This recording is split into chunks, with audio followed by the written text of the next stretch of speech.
দেখুন বন্ধুরা, কত সুন্দর আঙুরগুলো বড় হয়েছে দিন দিন।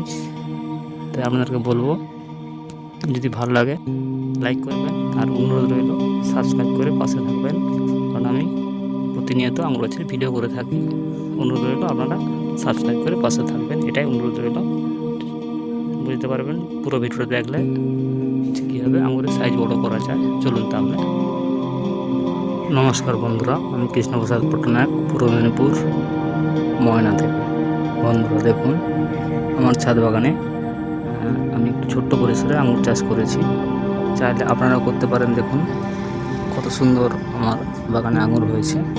তো আমি ওই সাইডটাকে নিয়ে যাচ্ছি, একটু ধৈর্য ধরে ভিডিও দেখবেন। আমি প্রতিনিয়ত আঙুরের ভিডিও দিয়ে থাকি বা দিচ্ছি, যারা যিনারা দেখেছেন বা সাবস্ক্রাইব করেছেন জানেন। তো কাটিং থাকতে এই অবস্থায় প্রতিনিয়ত আমি ভিডিও দিয়ে চলেছি। তো আপনাদেরকে বলবো যে আপনারা একটু ধৈর্য ধরে ভিডিওটা দেখুন। আঙুর সম্বন্ধে অনেক কিছু জানতে পারবেন। দেখুন আঙুরের পাতা ধীরে ধীরে কিন্তু বড়ো হচ্ছে। তার প্রধান কারণ হচ্ছে, আমি কিছুদিন আগে জিও3 দিয়েছিলাম, 3টা স্টেপ কমপ্লিট করেছি, এখন 2টো বাকি আছে। তো এর গোড়াতে এই সময় মাইক্রো নিউট্রিয়েন্ট না দিলেও চলবে, এনপিকের ব্যবহার করতে হবে, ঠিক আছে? তো এনপিকের বলবো এই সময় আপনারা 05234 এনপিকে যে আছে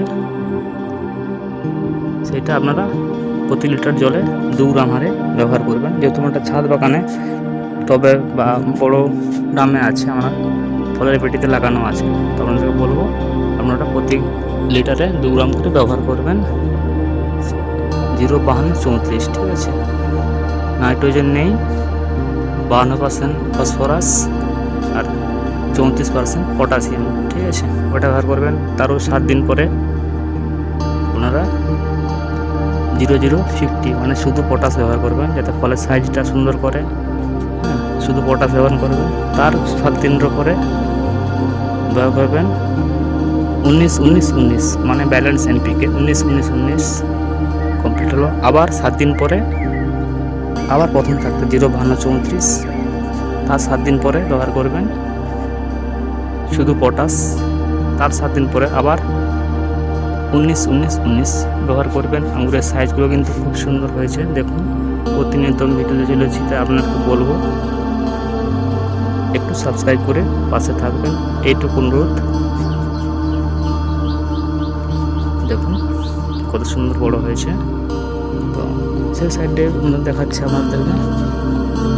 দেখুন ধীরে ধীরে খুব সুন্দরভাবে বড় হচ্ছে। দেখুন সে দেখতে পাচ্ছেন।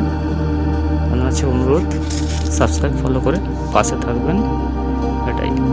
আর যদি কিছু জানার থাকে অবশ্যই কমেন্টে জানাবেন, এবং আপনাদের কাজগুলো কীরকম হচ্ছে সেটাও জানাবেন। ভালো থাকবেন, পাশে থাকবেন। ধন্যবাদ।